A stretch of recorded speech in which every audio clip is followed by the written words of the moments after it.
God is always speaking. So I Mm. want to encourage everyone. There is no uniqueness in this. God is always speaking, and He always wants to communicate with you. Some tools that will be helpful is minimize the noise. Mm. It's quality time. And so that's what God is desiring from us is Mm. quality time. And the That's right. more time you spend in his word, in quiet, in prayer, you will hear the unique voice to you.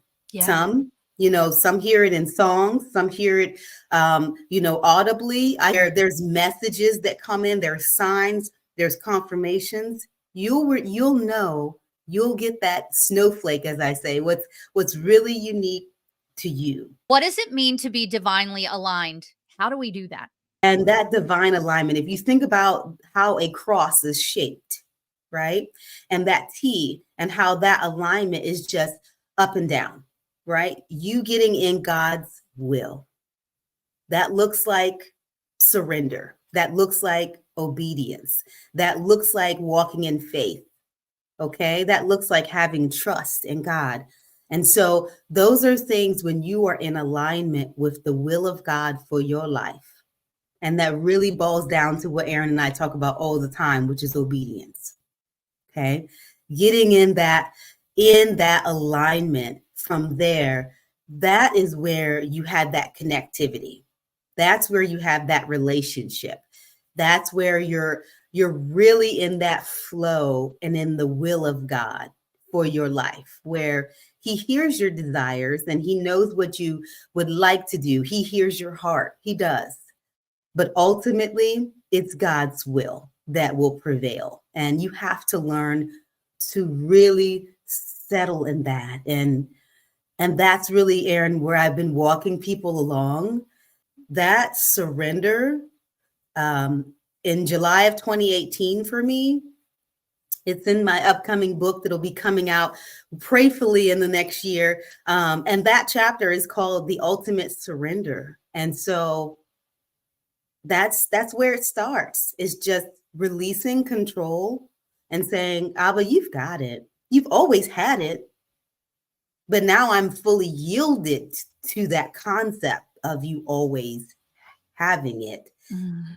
fully releasing it.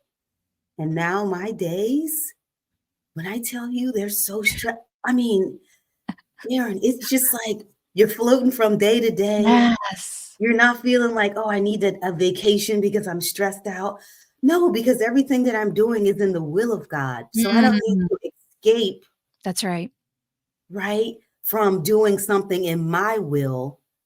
No, because I'm doing what's in God's will, and God has clearly stated that his yoke is easy and his burden is light. And Amen. so, yes, there might be challenges that will come, and God might test my heart posture on how I respond, Mm-hmm.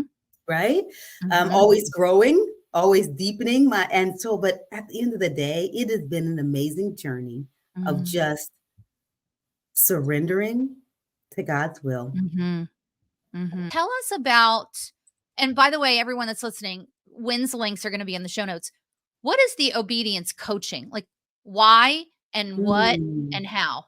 To help your people grow their relationship with you in a deeper way where they are in alignment in the will of God and they're fully obedient. And Yeah. I know that that comes with getting in alignment of God's will.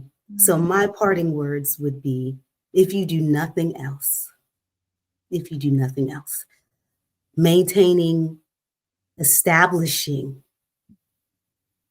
quiet prayer and your word, if Mm. you do nothing else. Mm.